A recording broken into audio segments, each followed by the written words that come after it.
Morning all, this is your close to my heart filly. Now this is day one of week number 2 for her. Some of you are probably wondering why I'm saying that and it's a Thursday.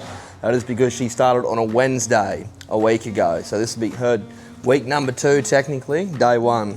And what we're going to do today is we're going to take her down to the bottom yards. She's had a roller on in the last 2 days, but today we're going to bridle her up for the first time and I'm going to show you step by step as how I go about that. And yeah, you guys get to see how she takes it and how I do it, and we'll go from there. What a roller is, it's a smaller version of a saddle pretty well. It's just one big girth strap with rings on it, and we put that on the horse to start with to imitate a saddle because we don't want to give him the full weight of a saddle straight up. Don't want to scare him. We just want to show him, get used to having a girth done up and that. And you'll see in the video the roller has rings on them in different heights and different positions. So then when day 2 of them having a roller on, generally day 3, I'll put a bridle in their mouth. And what I like to call as bit seating is just getting them used to carrying the weight of a bit, understanding the fundamentals of what we want them to do with a bit, righto? And we all start them all in a snaffle, a round snaffle, righto? And I'll show you different rings, the different spots on a roller where the rings are. When we tie their heads back, I'll explain the different meanings of where we want to have their heads tied back. Right, here we are. This is getting a week 2 for this one. She's had a roller on the last 2 days. I'm going to explain to you and show you guys what a roller is, what we do with it and what its purpose is. And we're also going to bit this filly up. To start with, what I'll do is I'll get her in the yard and I'll hunt her around, get her listening. Just to get a bit of freshness off her, just to get her thinking, listening, make sure that she knows that I'm in charge here and what I want her to do.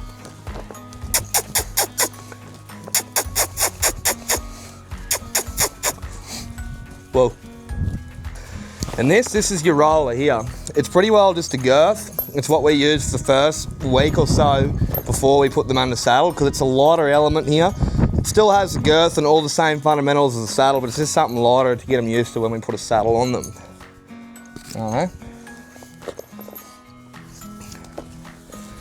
Sometimes you'll let them buck around and that, but she's had this on the last couple of days, so she should be a walk in the park.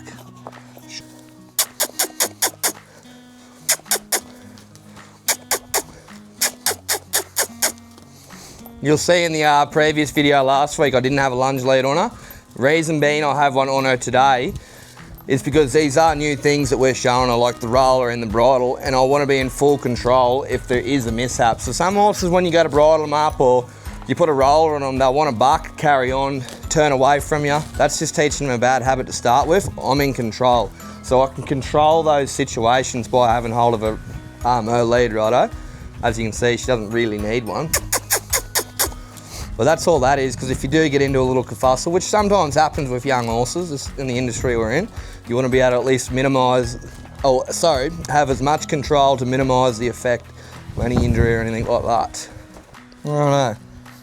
So right now it's about as tight as you would have a saddle, and she seems to have no discomfort there at all, and she's handling it quite nice. This is her first time having a bridle on.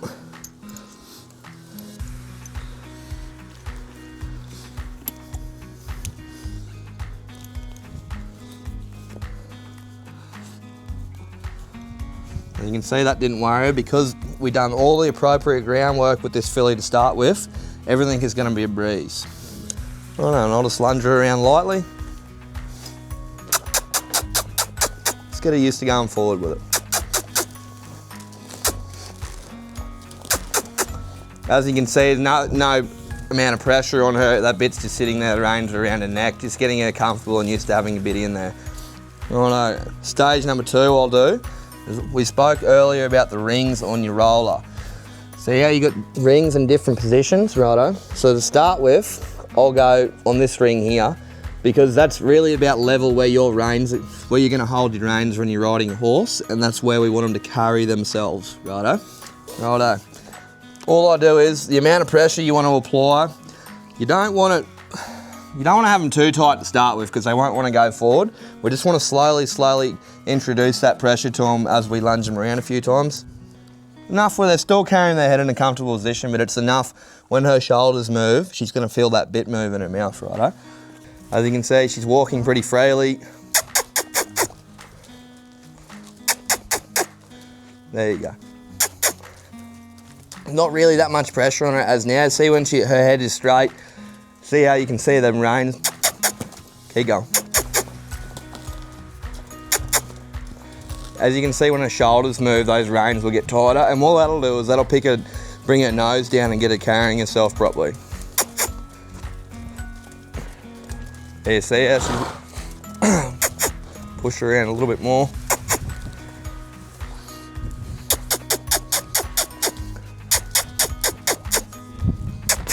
Yeah, and this is what I call bit setting. This is just get them to tuck their nose and carry themselves properly and get used to having a bit in their mouth.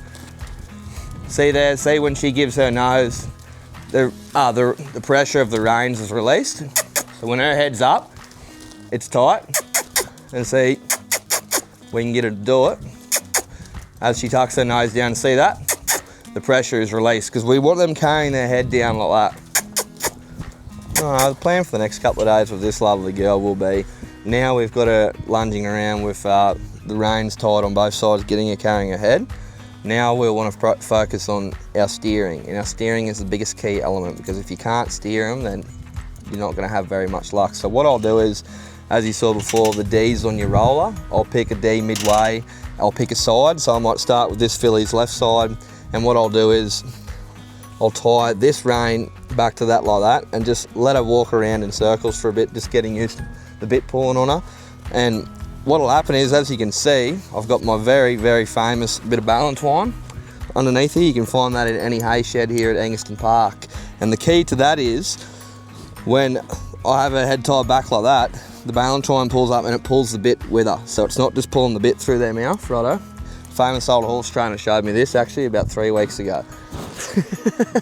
So this is my new favourite method. I used to use a tom thumb bit, but my, I guess you could call it guru that I talk to all the time, told me to try this, and it's worked wonders with the last 10 horses we've broke in. So that's what I'm going to do with this one. And she's on track? And she's on track pretty well.